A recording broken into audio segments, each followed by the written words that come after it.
How Fascism Works by Jason Stanley. Jason Stanley, in his book, talks of 8 tools that the fascists employ in order to attain their fascist goals. First, mythic past. Fascist politics creates nostalgia for the past, which is not even true past but invented utopia, and it repudiates all the dark moments. For instance, when the white nationalists talk of making America great again, they try to whitewash the history of slavery.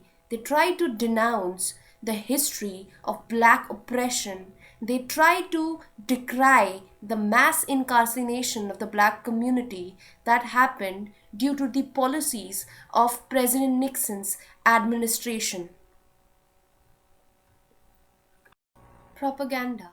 Propaganda means supply of information which is exaggerated, even falsified, in order to invoke reactions and opinions from the mass populace that favors the fascist ideals.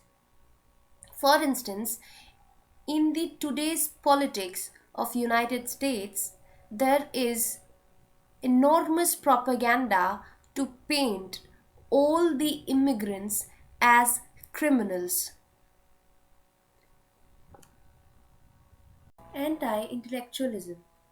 In fascist ideology, there's only one legitimate viewpoint, that of the dominant nation.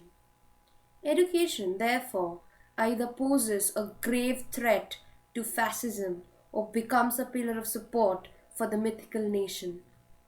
No wonder that protest and cultural crashes on campuses represent a true political battleground.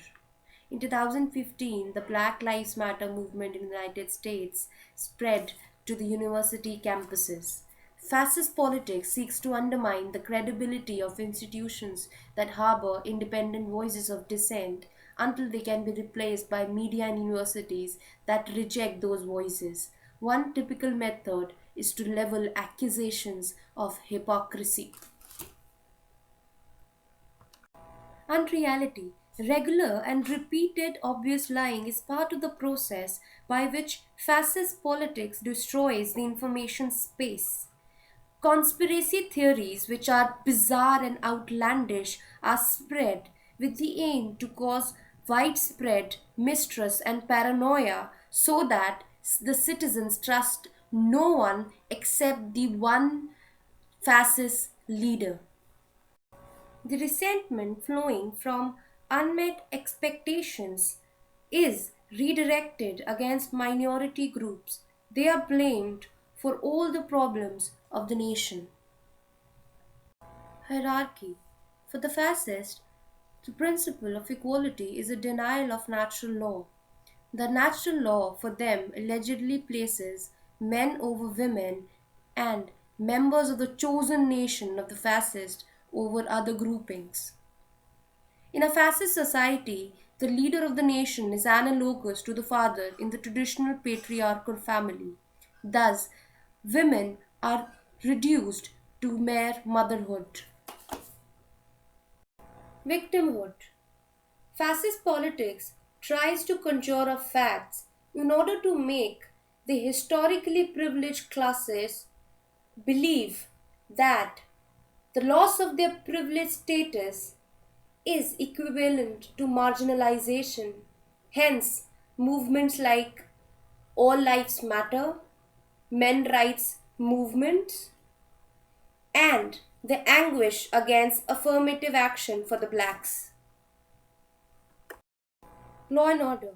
Fascist law and order rhetoric is explicitly meant to divide citizens into two classes. First, those of the chosen nation who are lawful by nature, and those who are not, who are inherently lawless. For instance, there has been propaganda dating back to slavery that showed the blacks as irredeemable criminals in the US. Sexual anxiety. Fascist propaganda promotes fear of interbreeding and race mixing, of corrupting the pure nation with inferior blood. For instance, Activist Angela Davis writes, the myth of the black rapist has been methodically conjured up whenever recurrent waves of violence and terror against the black community have required convincing justification.